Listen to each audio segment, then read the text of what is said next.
এই হলো মক্কা কাবা ঘর, আল্লাহর ঘর। আল্লাহ আমার জীবনের আশা পূর্ণ করছে।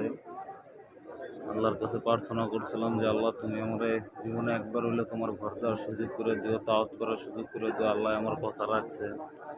তো আল্লাহর কাছে লাখ লাখ শুকরিয়া যে আল্লাহ আমার কথা রাখছে। আল্লাহর কাছে একটা দোয়াই করছি, এখন একটু পরে থেকে মদিনা শরীফ রওনা হইব, নবীদের রওজা শরীফ রওনা। এইলো পুরো কাবা ঘর, এইলো ওই 120 তলার বিল্ডিং হইলো এটা। এটা মক্কার পাশেই একদম অবস্থিত। মিনার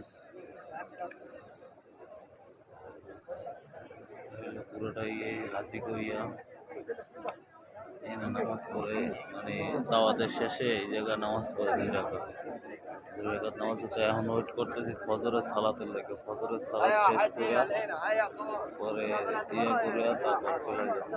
দেখি আল্লাহ পাক কি করে। আল্লাহর কাছে দোয়া করতেছি, আল্লাহ আমার দোয়া পূর্ণ করছে। হইলে ওই যে দেখতেছে ওইটা হলে ইব্রাহিম আলাইহিস সালামের পায়ের ছাপ। ওই জায়গা যাবো, ওই জায়গাও যাবো, একটু যাই মনে করে দেখা। তারপর বাইরের সময় ওই জায়গা ওইটা যাবো, ওই জায়গাও দেখছি। আর ওই কোনো হয়েছে ওই যে পাথর, তার পাথর, ওই যে পাথরের চুমা দিলে আল্লাহ তালা সব গুণা মাফ করে দেয়। ওইটা ওই পাথর, এই কোন আর একটা পাথর, ওই কোন আর একটা পাথর, সবই আল্লাহ তালা ছোট পাথর। আর এই জায়গা হইলো সবাই কাবার ঘরের ভিতরে সবাই নামাজ পড়তেছে। আল্লাহর কাছে সুযোগ তো আমি চাইতেছিলাম, খুঁজে পাইনি। এই জায়গায় এত পরিমাণ ভিড় যে ঢোকাটা বহুত কষ্টের ব্যাপার। এটা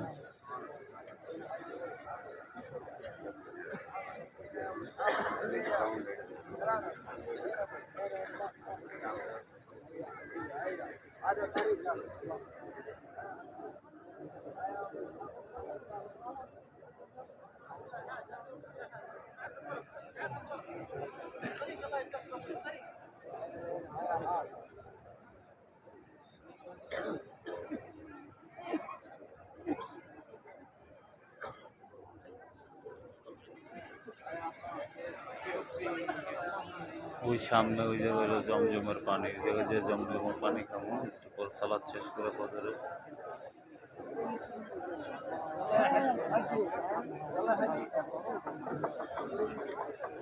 জীবনে আল্লাহর কাছে একটা আশাই করছিলাম যে আল্লাহ তুমি তোমার ঘর দেওয়ার সুযোগ আমার করে দিও।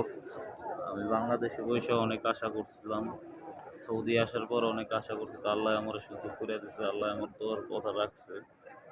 আল্লাহ কম সময় কার কথা কবুল করে না পাওয়া যায় না।